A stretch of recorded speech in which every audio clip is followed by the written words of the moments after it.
Bien nombreux seront les chantiers prioritaires dans ce mercato à travers l'Europe, à commencer par Newcastle. 19e du classement actuellement, les Magpies se doivent de passer la deuxième pour enfin que le projet prenne vie. Et ça, les dirigeants du club l'ont bien compris. L'arrivée de Trippier est imminente et on parle aussi d'Aubameyang pour venir aider un Callum Wilson bien trop seul. Et un milieu et un défenseur ne seraient eux aussi pas de refus tant la qualité de l'équipe est faible dans ce secteur. Et Veretout semble être le candidat parfait.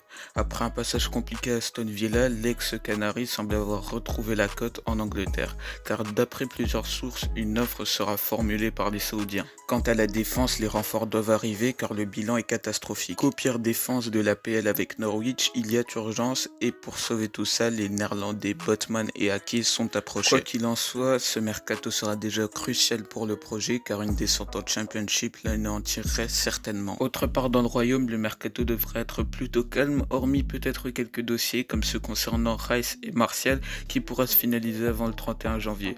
À part ça, on se dirige vers quelques mouvements mineurs sans plus. De l'autre côté de la Manche, les mercatos de Lyon et Lille pourraient être intéressants à suivre. Les deux ont beau être à la traîne en championnat, leurs situations sont bien différentes. L'un paye et a déjà commencé à payer le prix de la belle vitrine qu'a été la C1 pour ses joueurs et on pourrait s'attendre donc à un exode de certains cadres de l'équipe, à voir comment les Dogs géreront cela. Côté départ à Lyon, Arsenal a toujours envie de piocher un milieu des Gaunes, mais cette fois il s'agit de Guimarães et non d'Aouar. Il pourrait s'agir du seul départ majeur malgré un mauvais début de saison et niveau arrivée le dossier Azmoun traîne mais semble être sur la bonne voie. Ailleurs en Europe, la Juve et le Barça semblent être les deux seuls grands clubs vraiment préoccupés par ce mercato et n'y voyant pas simplement une occasion de dégraisser l'effectif. Côté transalpin, l'objectif sera de faire des bons coups. Alvaro Morata semble proche du départ et les Bianconeri se pencheraient sur une piste, certes discount mais peu qualitative, d'Ivoque Origi. Un échange Milik-Caio Jorge sera aussi étudié, tout comme la piste envoyant Icardi à Turin. Le Parisien pourrait voir son destin lié à celui d'Alvaro Morata qui, bien que ça paraisse surréaliste, a donné son accord au FC Barcelone. Quant aux Catalans, les principales pistes on les a déjà évoquées et côté départ, on souhaite comme depuis des mois se séparer des gros salaires. Outre les départs et arrivées, les prolongations joueront un rôle important dans ce mercato.